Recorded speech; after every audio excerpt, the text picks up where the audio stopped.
गुजरात राज्य में fire certificate और एनओसी पाने में हो रहे भ्रष्टाचार पर गुजरात कांग्रेस ने सवाल उठाते हुए सरकार की मंशा पर निशाना साधा है,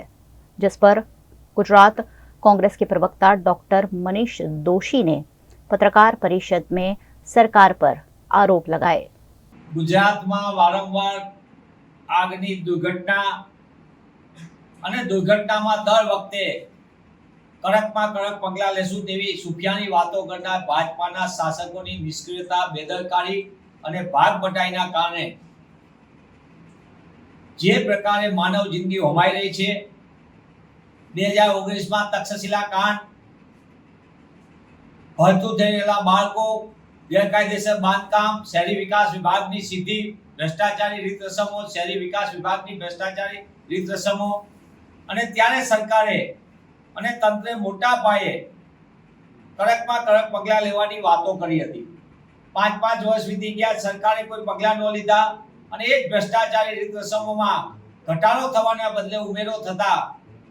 રાજકોટમાં ટીઆરપી ગેમ ઝોન, જેમાં પણ શહેરી વિકાસ વિભાગની ભાગીદારી, સાझीदारी, કોર્પોરેશનના શાસકોની ગંભીરપણે બેદરકારી અને ભ્રષ્ટાચારી રીત રસમ અને એના કારણે માનવ જિંદગી 27 કરતાં વધુ હોમાઈ ગઈ। રાજકોટના ટીઆરપી ગેમ ઝોનમાં બનેલી દુર્ઘટના પછી સરકાર વધુ પડતું દબાણ આવતા એક લેવલ સુધીના અધિકારીઓને અત્યારે સીટ સમક્ષ હાજર કરીને એમની સામે ફરિયાદ દાખલ કરી।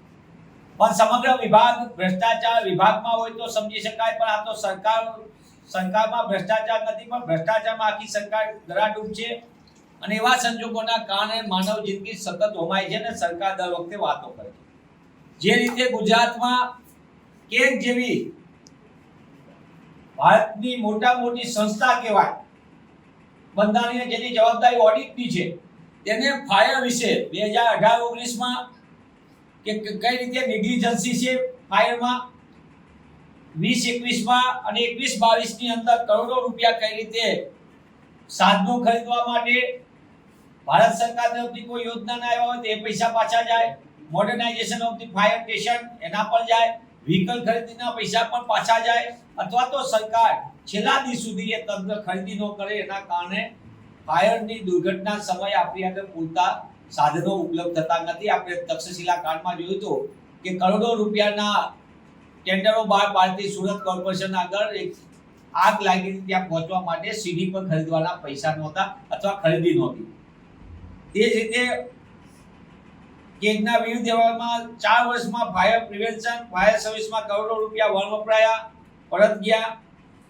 ગંભીર ખામીઓને ઉજાગર કરી અનેક સરકારી બિલ્ડિંગોમાં ફાયરની કોઈ પ્રકારની ગંભીરતા જ નહીં।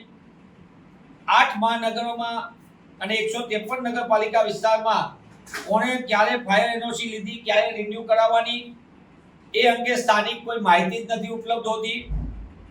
ગુજરાતમાં માનવ વસ્તી પ્રમાણે ફાયર સ્ટેશનની જરૂરિયાત 394। હું ફરીથી કહું છું, ગુજરાતમાં જનસંખ્યા પ્રમાણે 394 ફાયર સ્ટેશનની જરૂરિયાત, એની સામે માત્ર 183 ફાયર સ્ટેશન હાલમાં છે, જેમાંથી 60 થી 70 તો સંપૂર્ણપણે દયનીય સ્થિતિમાં છે।